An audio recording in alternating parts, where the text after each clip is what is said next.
Hello, it's Ben Whaley, agronomist for Golden Harvest. Here again, we are at max temperature for the Iowa oven. We have hit the max, I think, at least for the year. It's 100 degrees, feels like 111. Sun is beating down. Corn is taking it pretty well. We've got some pretty good moisture, but definitely not ideal for pollination. We're still pollinating in some spots, a lot of it's done. But I'm getting a lot of questions about how do my corn pollinate, how do I check it out, how do I know where I'm at. We're gonna go in and check some ears, do some looking to see what got pollinated, and we'll talk through it. All right, we're in the field here. Just pollinated last week. Full pollination last week, likely started the week before, but it's been very hot, in the 90s almost every day. Not really any rain. Kind of getting some questions about how'd stuff pollinate. Are we going to be okay to pollinate the way we wanted it to? One, I'm thinking we're going to be just fine because of how humid it was and how much water we had. Once we have some moisture in the air and some humidity, the pollen will come down and keep these moist, so they will pollinate really well. So I think we should be okay that way. And also, it has been really hot, but we've also had ample moisture in the soil, being able to really bring that moisture up through the corn, letting the corn release it into the air. What we like to call corn sweat, and why we get such humidity in the heart of the growing season when we're trying to pollinate in Iowa. You can almost see the vapor come off in the morning. There's so much water coming at. It can say that an acre of corn can put off 3,000 to 4,000 gallons a day of water vapor into the atmosphere. So if we didn't have that much water, we would have been in a worse spot.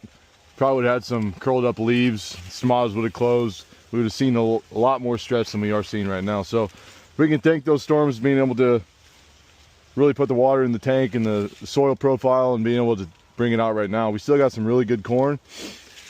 And the way you figure out how you pollinated, you just pull the leaves back real gently as you can.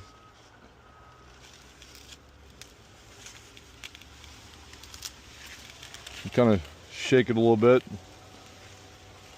You pull these ones off the top here. They don't pollinate that well, but usually the ones that are connected still didn't pollinate that well. But also, even the ones that are connected, I think they're going to be fine. They're not gaps. There's one that got pinched a little bit. Usually when they don't pollinate, you'll see a little gap where it's indented, and that means that it aborted it. But overall, pretty good pollination. Pretty nice start of a good year. We're almost to R2, probably at R2 blister stage, or just the start of it. That comes 10 to 14 days off after pollination, so that's our next step. This is when the corn really starts taking those starches and sugars and start packing into the ear, making those kernel depths come out, putting into what we need for those kernels. And also a very critical time for the corn that needs ample moisture, wants to kind of rest at night so it can have a good day of growing, put everything in the ear during the day, and then rest at night just like we are. So today is very, very hot.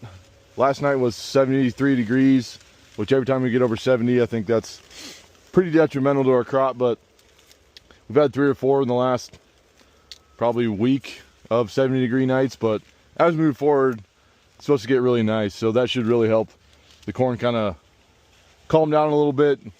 Then we want the corn to obviously rest so it can do photosynthesis, and want the stomatas to open and close correctly, and be able to give you the most it can out of the environment it's given. So it's going to get nice next week.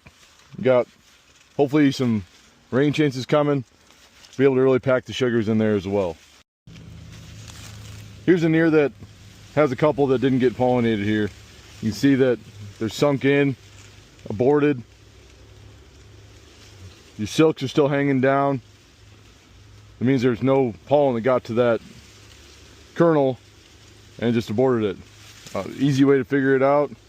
This isn't anything to be real concerned about, but when we know what we're looking at after pollination, we can make plans for harvest and plans for not only marketing but also kind of what our yield is.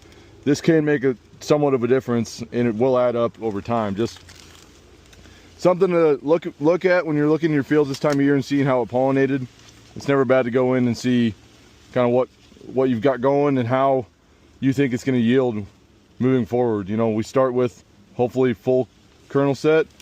We've got a few missing here, but these should really pack on and kind of flex out of it as well.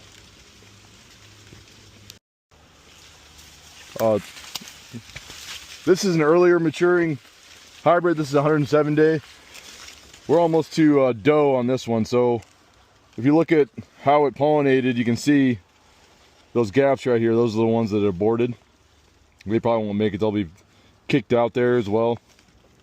That really just comes from a little bit of stress and maybe a little bit of Japanese beetle clipping or something like that, where it would have clipped them off and then there's no pollen able to bring them down because they're in the whirl or they're all covered up from all the other pollen or silks.